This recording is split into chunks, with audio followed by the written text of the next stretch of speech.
Welcome back. Our next guest is raising 5 billion pesos in its maiden fixed rate bonds under its 15 billion peso shelf registration. Fundraising in times of slowdowns, especially if it's for expansion and not just debt repayment, is always a good sign. Cebu Land Masters Franco Soberano, welcome back to Market Edge. Franco, hi. Hi, Mimi. It's really good to be back. All right. Thank you for having me. All right. So how are you spending that 5 billion that you plan to raise? How far can that money take you?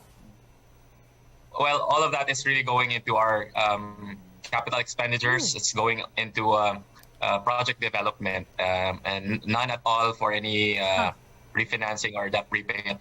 As you know, Mimi, we've been very busy here in the Vismin area as usual. So all of that is going to complete and start new projects. Wow, that's good to know for your shareholders.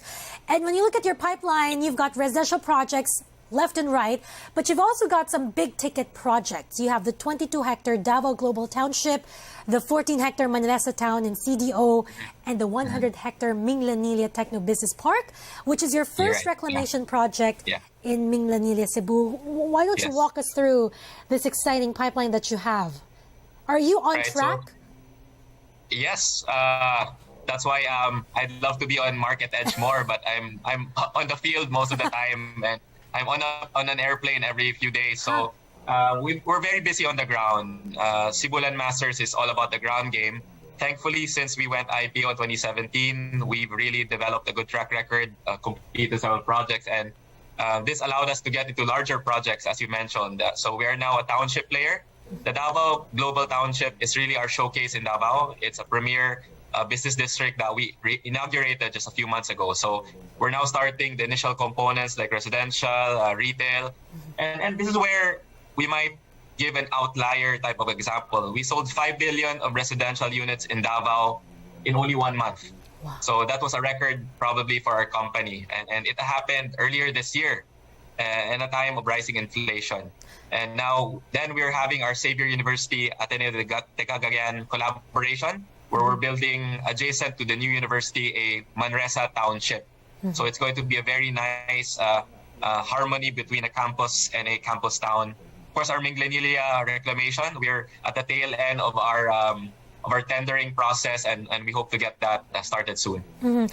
Franco, we're effectively in a high rates, high inflation, low growth environment. How are developers coping? I mean, listening to you, it seems like you've been insulated from many of these problems, but how are developers in general coping? One word our CEO, my father, keeps teaching our company is being resourceful.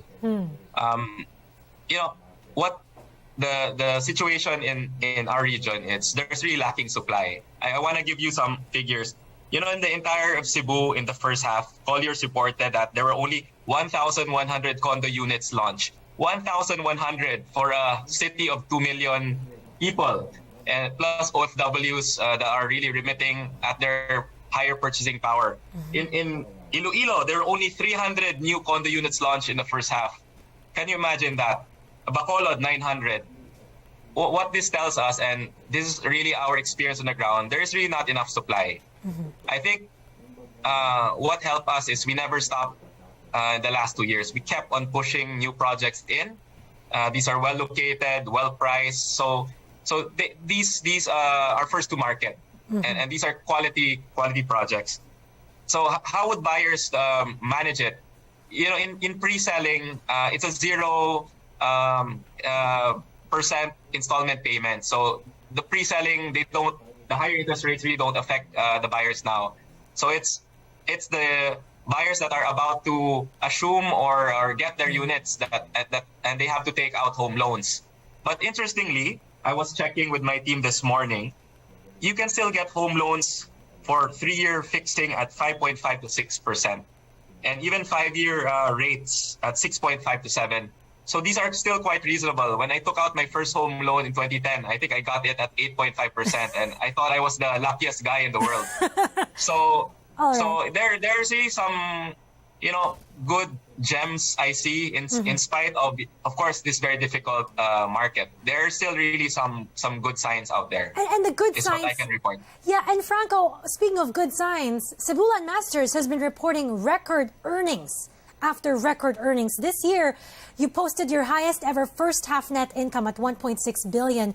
What do you think is driving this aside from the lack of supply? Could it also be possibly growing wealth in your key markets, Visayas and Mindanao? More people with money, with funds to buy. You got it correct. It's really an emerging middle class. Cebu, Davao, Cagayan, Bacolod, Iloilo, these are all emerging. And in one of your earlier talks, the economist talked about the market is really reopening. Traffic is back in my beloved city here in Cebu. Tourists are arriving. My hotel is full. So you have now these people earning more, and the first thing that Filipinos will always think of is real estate, their first home purchase or their home investment. I guess in our region, because there's not a lot of supply, yields are still very good, meaning you can still earn 8 to 10% on your condo investment because there's still not a lot of supply. And I think that helps our market a lot. All right. A final question. Yeah. Any plans to compete in Manila? Interestingly that you asked, so we launched our first Luzon project in Palawan just last week, and in true CLI fashion, we sold 80% in 1 week of the first 2 towers. So Manila, who knows, in a few years we'll be there in the national capital And region. the Pogo exodus, empty offices used to be, used by Pogos. This is not your problem because you don't have, at least, you don't have a major exposure to Pogos, right? We're still more than 90% a residential player, but we do have some offices. Like we have 4 office buildings, but we just cater to corporate offices or BPO. So we've never had any glut due to any Pogos departing. All right. But we see some improvements. It's still not back definitely to pre-pandemic, but the number of inquiries received is really strengthening. Encouraging signs indeed, Franco. Great speak with you. Pleasure. Thank you for joining us today. Have a great weekend. Always a pleasure, and good morning, everyone.